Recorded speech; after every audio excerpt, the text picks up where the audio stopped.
Hello friends, welcome to our channel study career channel में आप सभी का स्वागत है। फ्रेंड्स, जैसा कि आप लोगों ने प्रीवियस वीडियो में देखा, मैंने आप लोगों को भारत में मानसून के वितरण के बारे में बताया था और मानसून की शाखाओं के बारे में भी बता दिया था कि किस मानसून, अरब सागर का मानसून कितनी शाखाओं में बढ़ता है और बंगाल की खाड़ी का मानसून कितनी शाखाओं में बढ़ता है। उसके बाद मैंने आपको बताया था भारत में वर्षा, रेनफॉल, कहाँ पे कितनी वर्षा होती है, कहाँ 200 सेंटीमीटर से अधिक वर्षा होती है, कहाँ 100 से 200 सेंटीमीटर वर्षा होती है, कहाँ 60 से 100 सेंटीमीटर वर्षा होती है और कहाँ 60 सेंटीमीटर से भी कम वर्षा होती है। तो मैंने आपको बताया था फ्रेंड्स कि आप लोग अगर वर्षा को अच्छे से समझ जाएंगे तो उस हिसाब से आप लोग भारत की वनस्पतियों को भी ठीक तरीके से समझ लेंगे कि कहाँ पे किस प्रकार की वनस्पतियाँ पाई जाएंगी। तो आप लोग फ्रेंड्स उसको अच्छे से समझ लेंगे। तो चलिए फ्रेंड्स, आज हम लोग उसी के बारे में चर्चा करते हैं और आज हम लोग भारत की वनस्पतियों के बारे में चर्चा करना प्रारंभ करते हैं। तो फ्रेंड्स, आज हम पढ़ेंगे भारत की वनस्पतियां।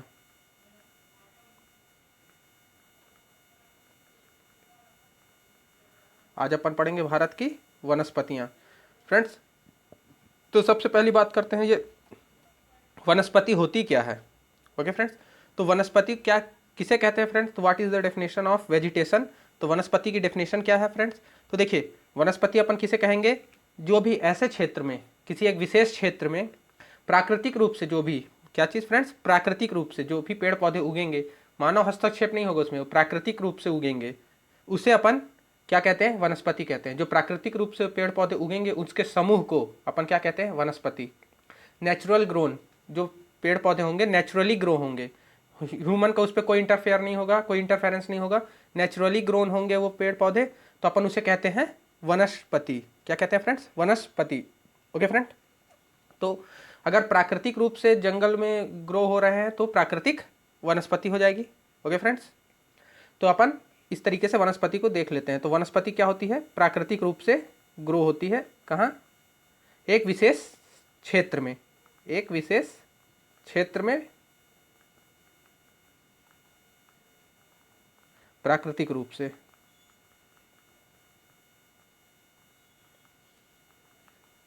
जो भी उगेगी उसे अपन वनस्पति कहेंगे। तो फ्रेंड्स चलिए स्टार्ट करते हैं। तो देखिए फ्रेंड्स, मैंने आपको बताया था कल कि किस तरीके से कहाँ कहाँ मानसून का वितरण होता है, कितना कितना वितरण होता है, कितना रेनफॉल किस किस से होती है, कब कन्वेक्शनल रेनफॉल से भी कुछ बारिश, कुछ पानी मिल जाता है और कुछ पश्चिमी विक्षोभ से भी पानी मिल जाती है, वर्षा मिल जाती है। तो उस हिसाब से हम लोग भारत के वर्षा को देखे थे कि कहाँ पे कितनी कितने सेंटीमीटर के लगभग वर्षा होती है। तो आज अपन उसी हिसाब से क्या करते हैं, वनस्पतियों को भी देखते हैं। तो फ्रेंड्स, हम लोग भारत की वनस्पतियों को कुछ प्रमुख भागों में बांटते हैं। जैसे पहली है अपनी उष्णकटिबंधीय सदाहरित वन। देखिए फ्रेंड्स, भारत हमारा जो है वो उष्णकटिबंधीय क्षेत्र में पड़ता है, between tropics, tropic of cancer से ट्रॉपिक ऑफ कैप्रिकॉर्न के बीच का क्षेत्र कहलाता है क्या, ट्रॉपिक्स। तो फ्रेंड्स, तो हमारा भारत जो है वो लगभग इलाका जो है, आधा से ज़्यादा भारत जो है वो उष्णकटिबंधीय इलाकों में पड़ता है। ओके, तो इसकी अपन बात करें, जो उष्णकटिबंधीय सदाहरित वन है, नाम से समझ में आ रहा है, ट्रॉपिकल फॉरेस्ट हैं जो ट्रॉपिक्स के बीच में पड़ रहे हैं और सदाहरित हैं, मतलब हमेशा हरे रहेंगे, हमेशा हरे रहेंगे। हमेशा हरे रहने का मतलब ये नहीं है फ्रेंड्स कि इनके पत्ते नहीं गिरते, इनके पत्ते कभी नहीं गिरते, नहीं, ऐसा नहीं है, इनके पत्ते गिरते हैं, लेकिन जैसे और भी पेड़ों में क्या होता है, जो पर्णपाती वन होते हैं उनके पूरे पत्ते झड़ जाते हैं, तो शाखाएं बस खड़ी रह जाती हैं। तो इनमें ऐसा नहीं होता, इनमें क्या होता है कि पत्ते समय समय पे गिरते हैं, एक साथ सभी पत्ते नहीं गिरते हैं, कुछ पत्ते पहले गिरते हैं, कुछ पत्ते बाद में गिरते हैं। इस कारण से क्या होते हैं, हमेशा हरे भरे दिखाई देते हैं। तो फ्रेंड्स देखिए, पत्ते क्यों गिरते हैं, सीधी सी बात करें, पेड़ अपने पत्ते क्यों छोड़ते हैं। तो देखिए, जब पानी की कमी हो जाती है, पानी की कमी हो जाती है, तब क्या होता है, पेड़ अपना, जिसे अपन इवेपो ट्रांसपोरेशन बोलते हैं, क्या बोलते हैं, इवेपो ट्रांसपोरेशन, वाष्पीकरण। तो पत्तों के द्वारा वाष्पीकरण होता है, तो वाष्पीकरण करने के लिए उन्हें पानी की आवश्यकता होती है और पानी की कमी वैसे भी हो गई है, तो पत्ते क्या होते हैं, पेड़ अपने पत्ते खत्म कर देते हैं, गिरा देते हैं, ताकि पानी की पूर्ति की जा सके। तो इस तरीके से, तो जब अगर पानी की इफरात मात्रा में है तो पेड़ अपने पत्ते क्यों गिराएंगे, पेड़ अपने पत्ते सेट करेंगे ही नहीं। तो उष्णकटिबंधीय जो सदाहरित वन होते हैं उनमें पानी की मात्रा पर्याप्त होती है, वहाँ पे जिस जगह पे ये होते हैं वहाँ पानी की मात्रा पर्याप्त होती है, इस कारण से ये अपने पूरे पत्ते एक समय पे नहीं गिराते हैं, इसके पत्ते थोड़े थोड़े सेड होते रहते हैं।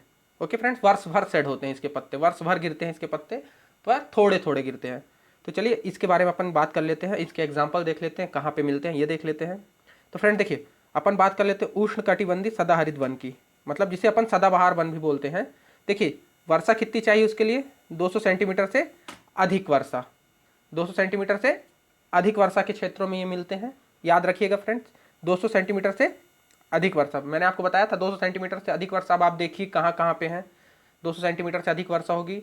कल के मैप में मैंने आपको मैप दिया था, वेस्टर्न घाट के वेस्टर्न पार्ट में, इधर आपका नॉर्थ ईस्ट में मेघालय के आसपास, मैंने आपको दिखाया था ना मैप में कि वहाँ पे 200 सेंटीमीटर से अधिक वर्षा होती है। तो ये कहाँ पे पाए जाएंगे, अब आप उस मैप के थ्रू देखिएगा, ये 200 सेंटीमीटर से अधिक वर्षा वाले क्षेत्रों में पाए जाते हैं। तो देखिए अब इसका क्षेत्र कहाँ कहाँ है, सह्याद्री, देखिए मैंने बताया था ना, सह्याद्री मतलब पश्चिमी घाट, शिलोंग का पठार, शिलोंग का पठार मतलब मेघालय हो गया, अंडमान निकोबार द्वीप समूह, मैंने आपको बताया था अंडमान निकोबार द्वीप समूह में भी बारिश अच्छी होती है, और लक्षद्वीप कहाँ कहाँ पाए जाते हैं, कहाँ कहाँ, पश्चिमी घाट में, पश्चिमी घाट के पश्चिम भाग में, फिर उसके बाद शिलोंग में, शिलोंग का पठार जो है मतलब मेघालय की बात करें अपन, मेघालय में, अंडमान निकोबार द्वीप समूह में, और लक्षद्वीप में। ये देखिए फ्रेंड्स, ये यहाँ 200 सेंटीमीटर से अधिक वर्षा थी इस जगह पे, और इस जगह पे यहाँ देखिए ये इस पार्ट पे, और यहाँ ये अंडमान निकोबार है और ये लक्षद्वीप है। यहाँ पे देखिए फ्रेंड्स, जब मानसून आएगा तो यहाँ पे तो बारिश कराएगा ही कराएगा, यहाँ भी बारिश होगी, तो यहाँ पे भी सदाबहार वन पाए जाते हैं। कहाँ कहाँ हो गया फ्रेंड्स, ये पश्चिमी घाट में, यहाँ नॉर्थ ईस्ट में, और अंडमान निकोबार द्वीप समूह में, और यहाँ पास लक्षद्वीप में। इन 4 जगह पे क्या पाए जाते हैं, सदाबहार वन, उष्ण कटिबंधीय सदाहरित वन पाए जाते हैं यहाँ। ओके फ्रेंड्स, देखिए अपन बात कर लेते हैं सह्याद्री में, इस जगह पे यहाँ पास इन्हें किस नाम से जाना जाता है, शोला वन के नाम से। किस नाम से, शोला, क्या, शोला, किस नाम से जाना जाता है, शोला या शोला, SHOLA, शोला, इन्हें शोलाश के नाम से जाना जाता है, शोला। आपसे पूछ सकता है फ्रेंड्स क्वेश्चन में कि शोला, पश्चिमी घाट में शोला किसे कहा जाता है, तो आप कहेंगे कि उष्ण कटिबंधीय सदाहरित वन को कहा जाता है शोलाश के नाम से। क्या कहा जाता है, शोलाश के नाम से कहा जाता है। देखिए फ्रेंड्स, इसकी खासियत ये होती है कि जो इसकी लकड़ियाँ होती हैं वो बहुत कठोर होती हैं। क्या होती हैं लकड़ियाँ इसकी, कठोर होती हैं। किसके जैसे, जैसे आपके विषुवत रेखा में जो वन पाए जाते हैं, जिसे अपन बोलते हैं रेन फॉरेस्ट, वर्षा वन, उनके जैसे ही इनकी लकड़ियाँ क्या होती हैं, कठोर होती हैं। और इनकी जो ऊंचाई होती है लगभग 60 मीटर से भी अधिक होती है। क्या फ्रेंड्स, इनके पेड़ों की जो ऊंचाई होती है वो 60 मीटर से भी अधिक होती है। फ्रेंड देखिए इसके जो महत्वपूर्ण पेड़ हैं वो कौन कौन से हैं, देखिए महोगनी हो गया, क्या हो गया फ्रेंड्स, महोगनी, आबनूज, जारुल, बांस, बेत, सिनकोना और रबर। इसके महत्वपूर्ण पेड़ कौन कौन से हो गए, महोगनी, आबनूज, जारुल, बांस, बेत, सिनकोना और रबड़। क्या हो गए इसके महत्वपूर्ण हो गए। आप देखिए फ्रेंड्स, क्या क्या याद रखेंगे, कितनी बारिश होती है, कितने से अधिक सेंटीमीटर वर्षा से किस किस स्थान पे पाए जाते हैं, कुछ स्पेशल उस पर कुछ है, कुछ स्पेशल फैक्ट है तो उसको याद रखिएगा। जैसे इसके क्या कहते हैं अपन, इसको सह्याद्री में इसे क्या कहते हैं, सोलास के नाम से कहते हैं, याद रखिएगा। और इसके फिर पेड़ कौन कौन से महत्वपूर्ण वृक्ष इसमें पाए जाते हैं उसको आप याद रखिएगा। तो देखिए फ्रेंड्स, इस तरीके से ये हो गया उष्ण कटिबंधीय सदाहरित वन। और इसकी अपन बात कर लें तो देखिए सिनकोना, सिनकोना, सिनकोना जो वृक्ष है उसकी जो छाल होती है, मैं आपको एक इंपॉर्टेंट फैक्ट बता देता हूँ, जो सिनकोना वृक्ष होता है उसकी जो छाल होती है वो उपयोग की जाती है किसके लिए, मलेरिया के लिए, मलेरिया के इलाज के लिए। जो कुनैन मेडिसिन होती है, कुनैन, वो इसी से बनती है, सिनकोना के छाल से ही बनती है। क्या, कुनैन, कुनैन नाम की एक दवाई होती है जो मलेरिया के काम आती है, वो किस में बनती है, सिनकोना वृक्ष के छाल से ही बनती है। ओके फ्रेंड्स, तो देखिए और अपन बात कर लें, जो अंडमान निकोबार का जो हिस्सा है वो किससे, रबर और सिनकोना से ढका हुआ है। मतलब आप ऐसा कह सकते हैं जो अंडमान और निकोबार प्रदेश है उसका जो 95% हिस्सा है वो सदाहरित वन से ही, उष्ण कटिबंधीय सदाहरित वनों से ही ढका हुआ है। ये तो बात हो गई किसकी, उष्ण कटिबंधीय सदाहरित वन की। अब अपन बात कर लेते हैं उष्ण कटिबंधीय अर्ध पर्णपाती वन। आर्द्र पर्णपाती वन मतलब आर्द्र रहेगा, मतलब पानी रहेगा, थोड़ा पानी मात्रा में रहेगा, पर लेकिन इसके लिए सेड होंगे, इसके पत्ते गिरेंगे। तो देखिए ये कितने, देखिए अब इसको आप करिए, देखिए उष्ण कटिबंधीय है, अपना भारत उष्ण कटिबंधीय इलाकों में पड़ता है। आर्द्र, आर्द्र माने वेट, क्या, वेट पानी रहेगा। और पर्णपाती, पर्णपाती मतलब अपने पत्तों को गिराने वाला, पत्तों को गिराने वाला। तो इस तरीके से अपन देखें तो ये उष्णकटिबंधीय आर्द्र पर्णपाती वन होते हैं, जो कि मैं आपको बताया था ना, वर्षा याद रखिएगा 100 से 200 सेंटीमीटर के बीच की वर्षा में मिलते हैं। देखिए अब अभी तक तो मैंने आपको बता दिया सह्याद्री, इस तरीके से ये वेस्टर्न घाट का वेस्टर्न पार्ट में क्या था, सदाहरित वन पाए जाएंगे। अब ईस्ट पार्ट की बात कर लें, जहाँ पे हल्की फुल्की बारिश हो जाती है, ईस्टर्न पार्ट में पाए जाते हैं क्या, ये कौन से वन, आर्द्र पर्णपाती वन। आर्द्र पर्णपाती वन कहाँ कहाँ, सह्याद्री की पूर्वी ढलान में, पूर्वी साइड, प्रायद्वीपीय के उत्तर पूर्वी भागों में। देखिए प्रायद्वीपीय भारत के जो उत्तर पूर्वी पठारी भाग हैं, उत्तर पूर्वी पठारी भाग, जैसे आपका देखिए फ्रेंड्स, इससे समझ लीजिए आप, देखिए ये हो गया 200 सेंटीमीटर। ये देखिए फ्रेंड्स, ये वाले भागों में ये देखिए ये 100 से 200 सेंटीमीटर बीच के वर्षा का स्थान है। तो यहाँ पे पाए जाएंगे कौन से, आर्द्र पर्णपाती वन। आर्द्र पर्णपाती वन पाए जाएंगे। और कुछ यहाँ पाए जाएंगे इस जगह पे, ये वेस्टर्न पार्ट पे, वेस्टर्न घाट के सॉरी ईस्टर्न पार्ट पे। कहाँ फ्रेंड्स, वेस्टर्न घाट के ईस्टर्न पार्ट पे। देखिए वेस्टर्न घाट के यहाँ पे ईस्टर्न पार्ट पे पाए जाते हैं, थोड़े मोड़े यहाँ पे पाए जाते हैं। और बाकी ये जो हिस्सा है, ये देखिए 100 से 200 सेंटीमीटर वर्षा का हिस्सा है, ये लगभग यहाँ पाए जाते हैं।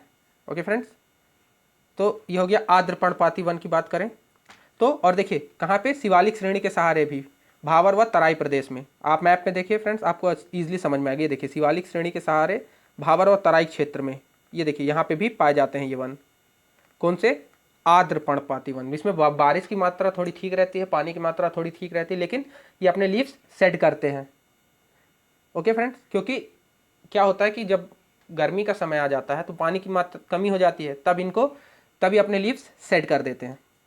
ओके फ्रेंड्स, देखिए विशेष रूप से इन्हें क्या कहा जाता है, इन्हें मानसूनी वन भी कहा जाता है। किसे कहा जाता है, आर्द्र पर्णपाती वन को क्या कहा जाता है, मानसूनी वन भी कहा जाता है। देखिए अब प्रमुख पेड़ कौन कौन से हैं, देखिए प्रमुख पेड़ कौन कौन से हैं। एक है सागौन, जिससे अपन सागवान बोलते हैं, सागौन भी बोलते हैं। साखुआ बोले तो फ्रेंड्स साल का पेड़, सागौन, साल, शीशम, क्या फ्रेंड्स, शीशम, आम, महुआ, बांस, खैर, त्रिफला और चंदन। कौन कौन सा फ्रेंड, सागौन, साल, शीशम, आम, महुआ, बांस, खैर, त्रिफला और चंदन। ये क्या है, ये आर्द्र पर्णपाती वन है, आर्द्र पर्णपाती वन है। ओके फ्रेंड्स, देखिए ये इसको देखिए आप, ये आर्थिक मूल्य से बहुत ही, मतलब आर्थिक दृष्टिकोण से बहुत ही मूल्यवान है। जैसे चंदन की लकड़ियाँ बहुत कॉस्टली जाती हैं फ्रेंड्स, आपने देखा है चंदन की लकड़ियाँ बहुत कॉस्टली जाती हैं। सागौन की लकड़ी, साल की लकड़ी, शीशम की लकड़ी, ये किस लिए काम आती है फ्रेंड्स, ये फर्नीचर बनाने के काम आती है। किसके काम आती है, फर्नीचर बनाने के। फर्नीचर मतलब अपने यहाँ जैसे बेड हो गया, कुर्सी हो गया, इस तरीके के सामान बनाने के काम आती है। कौन सी, साल, शीशम और सागौन की लकड़ी। किसकी, साल, शीशम, सागौन की लकड़ी किस काम आती है, फर्नीचर बनाने के काम आती है। और फ्रेंड्स ऐसा भी क्वेश्चन पूछा है कि रेलवे के जो स्लीपर बनाते हैं, जो रेलवे के स्लीपर बनाने के लिए किस लकड़ी का उपयोग किया जाता है, तो साल की लकड़ी का प्रयोग किया जाता है। किस लकड़ी का प्रयोग किया जाता है, साल की लकड़ी का प्रयोग। क्या बनाने के लिए, रेलवे के स्लीपर बनाने के लिए।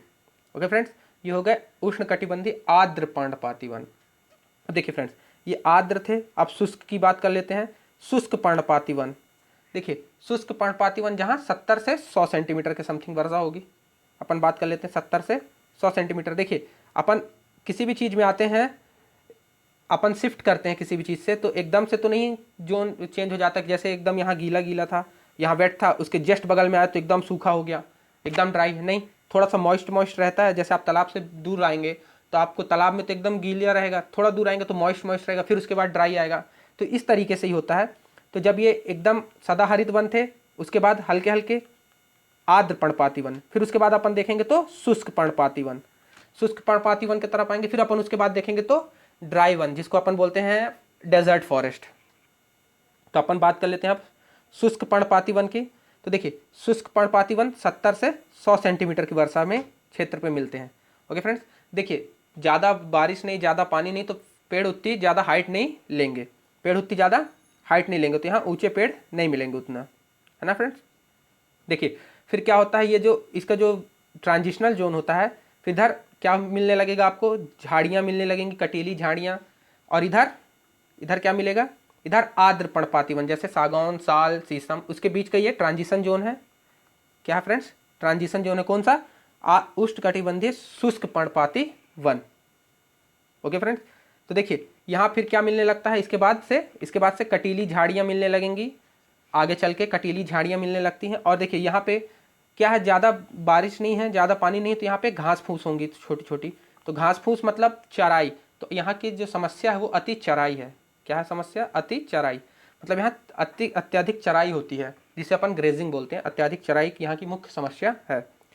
फ्रेंड्स ये हो गया शुष्क पर्णपाती वन। उसके बाद अपन बात कर लेते हैं कटीले वन या झाड़ियाँ की, जिसको अपन बोलते हैं ज़ेरोफाइट। ज़ेरोफाइट इंग्लिश में बोलते हैं अपन इसको ज़ेरोफाइट, मतलब जिसमें पानी की मात्रा कम होगी। शुष्क वन होते हैं, जो शुष्क वन होते हैं अपन उसको अपन ज़ेरोफाइट बोलते हैं। तो देखिए ये आप इस मैप में देखिए, आपको समझ में आ जाएगा कहाँ पे मिलेंगे। ये देखिए फ्रेंड्स, इस जगह पे ये दिखेंगे, यहाँ पे आपको मिलेंगे क्या, कटीले झाड़ियाँ और वन, कटीले वन मिलेंगे आपको यहाँ पे। ओके फ्रेंड्स, तो देखिए ये कहाँ से, गुजरात से लेकर राजस्थान व पंजाब के उन भागों में मिलते हैं जहाँ 70 सेंटीमीटर से कम वर्षा होती है। तो यहाँ पे मैंने आपको बताया था 60 सेंटीमीटर से कम वर्षा होती है, यहाँ 60 सेंटीमीटर से कम वर्षा होगी तो वहाँ पे ये मिलेंगे। ओके फ्रेंड्स, वर्षा के ऊपर ही सब कुछ डिपेंड करता है कि कहाँ क्या मिलता है। तो देखिए और कुछ भी भागों में, थोड़े भाग में यहाँ पे भी देखिए, आप देख लीजिए आपको समझ में आ जाएगा। ये देखिए ये वाले भाग में भी देखिए, यहाँ पे भी थोड़े भागों में मिलेंगे क्योंकि यहाँ भी बारिश कम है। और यहाँ पे देखिए फ्रेंड्स, यहाँ पे क्या होगा, ये ऊंचाई में बहुत है, बहुत ऊंचाई में स्थित है, तो यहाँ पे पर्वतीय वन मिलेंगे। कौन से वन मिलेंगे, पर्वतीय वन, जिसे अपन टुंड्रा बोलते हैं। पर्वतीय में टुंड्रा वन मिलेंगे। टुंड्रा मतलब होता है जो ऊंचाई पे स्थित रेगिस्तान, ऊंचाई पे स्थित ऐसे फॉरेस्ट जहाँ पे पेड़ पौधे ना हो, ऊंचाई पे स्थित रेगिस्तान को अपन टुंड्रा बोलते हैं। ओके फ्रेंड, तो देखिए अब अपन बात कर लेते हैं कटीले वन की। तो ये कहाँ कहाँ पे मैंने आपको बताया, गुजरात राजस्थान में मिलेंगे और कुछ आंध्र प्रदेश में, आंध्र प्रदेश के कुछ भागों में मिलेंगे। ओके फ्रेंड्स, तो यहाँ की जो प्रमुख वनस्पतियाँ होंगी, क्या होंगी, जो प्रमुख पेड़ होते हैं, मैंने आपको बताया। रेनफॉल याद रख लीजिएगा, कितनी सेंटीमीटर वर्षा होती है, किस किस स्थान पे मिलते हैं और क्या क्या उसके प्रमुख पेड़ हैं। तो यहाँ जो प्रमुख पेड़ है वो है बबूल, खैर, खजूर, नागफनी और कैक्टस। देखिए बबूल का पेड़, खैर का पेड़, खैर जिससे कत्था बनता है फ्रेंड्स, खजूर का पेड़, नागफनी और कैक्टस यहाँ के कुछ प्रमुख पेड़ हैं। किसके, कटीले, ये डेजर्ट फॉरेस्ट के। अब अपन बात कर लेते हैं पर्वतीय फॉरेस्ट के, मतलब माउंटेन फॉरेस्ट के। तो पर्वतीय वन में आप देखिए, पर्वतीय वन क्या होते हैं फ्रेंड्स, हाइट के ऊपर, हाइट जाते जाते इसमें क्या होता है, उसी तरीके से जैसे टेम्परेचर ज़्यादा होते जा रहा है। टेम्परेचर देखिए, दो चीज़ बहुत ज़रूरी होती है, एक होता है टेम्परेचर और एक होता है रेनफॉल। बहुत ज़्यादा ज़रूरी होती है किसके लिए, पेड़ों के लिए। ज़्यादा अत्यधिक टेम्परेचर भी ना हो और बहुत कम टेम्परेचर भी ना हो, जिस कारण से अत्यधिक टेम्परेचर में भी पेड़ नहीं हो पाएंगे और कम टेम्परेचर में भी पेड़ नहीं हो पाएगा। तो यहाँ देखिए इस जगह पे, यहाँ पे टेम्परेचर बहुत ज़्यादा था, इस कारण से यहाँ पेड़ नहीं है, या पानी की मात्रा भी यहाँ नहीं है, जिस कारण से यहाँ पेड़ नहीं है। और यहाँ क्या है, टेम्परेचर बहुत कम हो जाता है, यहाँ पे टेम्परेचर बहुत कम हो जाता है, जिस कारण से यहाँ पे पेड़ पौधे बहुत कम मात्रा में मिलते हैं। ओके फ्रेंड्स, तो देखिए अपन बात कर लेते हैं पर्वतीय वन की। पर्वतीय वन में मैंने आपको बताया जैसे जैसे ऊंचाई बढ़ेगी तो क्या, जलवायु कंडीशन होती हैं, जो जलवायु कंडीशन होती हैं वो थोड़ी थोड़ी चेंज होंगी। तापमान और वर्षा, देखिए मैंने आपको बताया था टेम्परेचर और रेनफॉल, दो चीज़ें चाहिए, बहुत ज़रूरी होती हैं, एक है तापमान, दूसरा वर्षा। तो इस पर जब चेंजेस आ जाता है तो यहाँ पे भी क्या हो जाता है, ऊंचाई के साथ जैसे जैसे ऊंचाई बढ़ेगी तो टेम्परेचर और रेनफॉल पे अंतर आएगा, तो पर्वतों के पे भी अंतर आने लगेगा, पर्वत भी कुछ अलग अलग टाइप के होने लगेंगे। ओके फ्रेंड्स, तो देखिए यहाँ पे जब ऊंचाई बढ़ती है तो कौन कौन किस टाइप के पर्वत पाए जाते हैं, उष्णकटिबंधीय पर्वत से लेकर अल्पाइन पाइन माने होता है फ्रेंड्स इस तरीके के वन, और अल्प मतलब एल्टीट्यूड माने हाइट में पाइन वाले वन। पाइन मतलब इस तरीके के, जो ये वाले वन होते हैं, आप लोगों ने देखा होगा एक्समस ट्री टाइप के, जो त्रिकोण शेप के होते हैं, कॉनिकल शेप के होते हैं, शंकु शेप के होते हैं, उस और हाइट में होते हैं, तो इसलिए अपन इसको बोलते हैं एल्पाइन। क्या बोलते हैं, एल्पाइन वनस्पतियाँ मिलती हैं। देखिए तब बात करें जबकि देखिए 1500 से 1500 की जो मतलब मीटर की ऊंचाई है हिमालय के आसपास की, वहाँ पे क्या मिलते हैं, पर्णपाती वन मिलते हैं। वहाँ तक क्या मिलते हैं, पर्णपाती वन मिलते हैं। ये जैसे हिमालय की बात करें अपन, एक मिनट फ्रेंड्स, देखिए जैसे अपन ऐसे हिमालय की बात कर लें इस तरीके से, तो ये 1500 मीटर तक, मान लीजिए 1500 मीटर तक क्या मिलेंगे यहाँ पे, पर्णपाती वन मिलेंगे। क्या मिलेंगे फ्रेंड्स, पर्णपाती वन मिलेंगे। फिर उसके बाद 1500 से 3500 मीटर की ऊंचाई तक कोणधारी, शंकुधारी जिसको बोलते हैं अपन, और लेकिन शंकुधारी भी कैसे, सदाहरित, हमेशा ग्रीन ग्रीन रहेंगे, हमेशा हरे रहेंगे, उस टाइप के वन मिलेंगे। इसमें क्या होता है, जो ये बोलते हैं सदाहरित शंकुधारी वृक्ष होते हैं, उनकी जो लकड़ियाँ होती है वो मुलायम होती हैं। क्या होती हैं, मुलायम होती हैं। जिसके एग्जाम्पल क्या क्या है, देवदार, स्प्रूस, क्या क्या, देवदार, स्प्रूस, सिल्वर फर, चीड़, ये क्या होती हैं, ये कुछ एग्जाम्पल्स हैं किसके, सदाहरित कोणधारी वन के। ऐसे कोण आकार के रहेंगे इस तरीके से, पर ये क्या रहेंगे, हमेशा ग्रीन रहेंगे, एवर ग्रीन रहेंगे। क्या रहेंगे, एवर ग्रीन। कौन से, ये वाले वृक्ष। कौन कौन से, जैसे हो गए देवदार, स्प्रूस, सिल्वर फर और चीड़। फिर उसके बाद अपन बात कर लें पूर्वी हिमालय की। पूर्वी हिमालय मतलब अरुणाचल प्रदेश उस वाले हिस्से की बात कर लें अपन, तो देखिए जब उधर अपन ज़्यादा ऊंचाई पे जाते हैं तो अपन को क्या क्या मिलने लगते हैं, ओक, मैग्नेलिया और लॉरेल, ये चौड़ी पत्ती वाले हैं। देखिए यहाँ पे ये जो मिलते हैं ये पतली पत्ती वाले हैं, ये छोटी पत्ती वाले वन होते हैं। कौन से, ये जैसे देवदार, स्प्रूस, इस तरीके के, ये अपने जो कह सकते हैं अपन इसको सदाहरित वन होते हैं। किसके, कोणधारी, कॉनिकल शेप में एवरग्रीन पेड़ होते हैं, उसमें छोटी पत्ती वाले पाए जाते हैं। लेकिन जब अपन ईस्ट में जाते हैं, तो चौड़ी पत्ती, थोड़ी चौड़ी पत्ती वाले मिलने लगते हैं, जैसे ओक, मैग्नेलिया और लॉरेल। ये भी कैसे हैं, ये भी एवरग्रीन पेड़ है, ये मिलने लगते हैं। फिर जब अपन उसके ऊपर अब जाते हैं 2800 से, देखिए 2800 से और ऊपर जाते हैं 4800 मीटर तक, तो वहाँ पे अपन को क्या मिलने लगते हैं, अल्पाइन, अल्पाइन वनस्पतियाँ मिलने लगती हैं। अल्पाइन वनस्पतियाँ, क्या, अल्पाइन पेड़ पौधे मिलने लगते हैं। हाइट पे पाइन पेड़ पौधे मिलने लगते हैं फ्रेंड्स। तो इस तरीके से ये हो गए पर्वतीय वन। तो आप याद रखिएगा 1500 तक क्या मिलते हैं, 1500 तक क्या मिलते हैं, अल्पाइन वनस्पतियाँ मिलती हैं। लेकिन ये 1500 तक क्या मिलती हैं, पर्णपाती वनस्पतियाँ मिलती हैं। 1500 से 3500 के बीच में सदाहरित वन मिलते हैं, कोनिकल शेप वाले, और इधर ईस्ट में जाएंगे तो चौड़े पत्ते वाले मिलते हैं।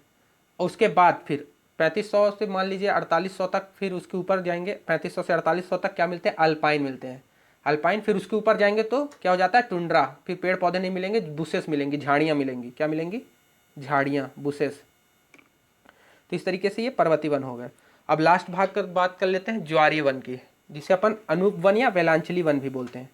क्या बोलते हैं, अनूप या वेलांचली, अनूप वन या वेलांचली, या टाइडल फॉरेस्ट भी नहीं अपन बोलते हैं। जैसे आप लोगों ने देखा होगा टाइड मतलब होता है ज्वार। ज्वार जब आता है कहाँ पे आता है, तो ये कोस्ट पे ही आएगा, मतलब तट पे ही आता है। तो ये वन भी कहाँ मिलेंगे आपको, तटीय इलाकों पे ही मिलेंगे। कहाँ मिलेंगे, तटीय इलाकों पे मिलेंगे, है ना। तो देखिए आप देखिए इसको, ये वहाँ पे मिलते हैं जहाँ नदियों का ताज़ा जल समुद्री जल में मिलता है। और क्या बन जाता है, दलदली, क्या बन जाता है, दलदली भाग बन जाता है। ये हमेशा दलदली भाग में मिलेंगे। जैसे गंगा, गोदावरी, कावेरी का जो डेल्टा वाला भाग है, वहाँ पे ये आपको वन मिलेंगे। कौन से, ज्वारीय वन, या इसी को अनूप वन भी बोलते हैं, इसी को वेलांचली वन भी बोलते हैं। तो देखिए इसमें कुछ जो महत्वपूर्ण वनस्पति हैं वो क्या क्या है, जैसे मैंग्रोव है, मैंग्रोव, सुंदरी। देखिए फ्रेंड्स, आप लोगों ने पढ़ा सुंदरवन का डेल्टा, सुंदरवन का डेल्टा इसी के नाम पे, यहाँ पे मिलने वाले ये जो सुंदरी वृक्ष हैं उसी के नाम पे इसका नाम पड़ा था सुंदरवन। सुंदरवन का डेल्टा इसी के नाम पे पड़ा। फिर कैजुरीना, केवड़ा और बेंदी, ये कुछ महत्वपूर्ण वृक्ष हैं कहाँ के, ज्वारी वन के महत्वपूर्ण वृक्ष। कौन कौन से, मैंग्रोव, सुंदरी, कैजुरीना, केवड़ा और वेंदी, है ना। देखिए इंपॉर्टेंट बात क्या है, इंपॉर्टेंट बात ये है कि ये जो ज्वारीय वृक्ष होते हैं, ये जो होता है कोस्ट को मतलब वो होने से रोकते हैं। क्या बोलते हैं अपन, इरोजन, कोस्ट का इरोजन होने से रोकते हैं। मतलब जो समुद्री तट होते हैं, जो समुद्री तट होते हैं उनको ये कटाव से रोकते हैं। समुद्र की जो लहरें बहुत तेजी से आती हैं, उनको अगर वो लहरें सीधे कोस्ट में पड़ेगी, सीधे तटों में पड़ेगी, तो ये ज़्यादा अपर्दन करेंगे, ज़्यादा अपर्दन होगा। लेकिन क्या होता है कि ये पेड़ होते हैं, तो पहले समुद्री तटें क्या होती है, इन पेड़ों से टकराती है तो स्पीड कम हो जाती है, उसकी स्पीड कम हो जाती है, तो कोस्ट का उतना ज़्यादा अपर्दन नहीं होता, तट का उतना ज़्यादा अपर्दन नहीं होता है। तो आप कह सकते हैं, इंपॉर्टेंट बात में ये लिख सकते हैं कि इसका महत्वपूर्ण इंपॉर्टेंट उपयोग क्या है। तो आप लिख सकते हैं जो मैंग्रोव फॉरेस्ट होते हैं, ये ज्वारी वन होते हैं, वो समुद्री तट को क्या बोलते हैं, क्षरण होने से, समुद्री तट के कटाव को रोकते हैं, कटाव को बचाते हैं, किससे, समुद्री लहरों से। ओके फ्रेंड्स, तो देखिए अब इनकी जो लकड़ी होती है, इंपॉर्टेंट बात होती है, ये हमेशा दलदल में रहते हैं, तो इनकी जो लकड़ी होती है वो कभी सड़ती नहीं है, जल कभी भी बारिश में, ये पानी में सड़ती नहीं है ये लकड़ी, है ना। और इनमें उच्च जैव विविधता पाई जाती है। बस ये देखिए, ये भी देखिए, यहाँ भी पानी की मात्रा तो पर्याप्त है, पानी की मात्रा पर्याप्त है, तो ये कैसे रहेंगे, ये भी सदाहरित रहेंगे। कैसे रहेंगे, सदाहरित रहेंगे, एवरग्रीन रहेंगे। कौन से वन, ज्वारी वन भी एवरग्रीन वन होते हैं। ओके फ्रेंड्स, तो इस तरीके से हमारे ये भारत में कुछ वनस्पतियां पाई जाती हैं। आप यहाँ पे देख लीजिएगा, ये मैप में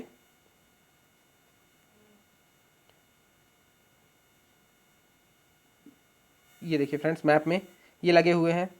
मैंने आपको बताया, मैं आपको उसमें भी रेनफॉल्स के थ्रू भी आप इसको करके देख लीजिएगा। रेनफॉल को देखिए, फिर उसके बाद आप वनस्पति देखिए, तो आपको क्लियर हो जाएगा कि किस तरीके से कहाँ कहाँ कौन कौन सी वनस्पति पाई जाती है। एक बार आपने रेनफॉल क्लियर कर लिया तो आपको वनस्पति भी ईजिली क्लियर हो जाएगी। बट हाँ फ्रेंड्स, आप लोग पेड़ याद रखिएगा कि कौन कौन से पेड़ किस किस प्रकार के पेड़ हैं, किस किस में पाए जाते हैं, कौन सदाहरित हैं, कौन पर्णपाती हैं, ये आप लोग याद रखिएगा। तो आपका ये क्वेश्चन, इससे क्वेश्चन क्लियर हो जाएंगे। ओके फ्रेंड्स, तो आज के लिए इतना ही फ्रेंड्स। तो मैं आशा करता हूँ कि आपको मेरा ये लेक्चर समझ आया होगा। अगर आपको मेरा लेक्चर समझ आया तो प्लीज़ इस लेक्चर को लाइक करें, हमारे चैनल को सब्सक्राइब करें और इस वीडियो को अधिक से अधिक लोगों तक शेयर करें फ्रेंड्स। और इस लेक्चर की पीडीएफ प्राप्त करने के लिए आप हमारे टेलीग्राम चैनल स्टडी कैरियर को ज्वाइन कर सकते हैं। और एक बात फ्रेंड्स, मैं इस जो भी जितने भी पेड़ों के नाम लिखा हूँ, जितने पेड़ों के आपको मैंने नाम बताया, मैंने जब पीडीएफ दूंगा तो उन पेड़ों की इमेजेस भी उसमें उस पीडीएफ में ऐड कर दूंगा। Okay friends, thank you.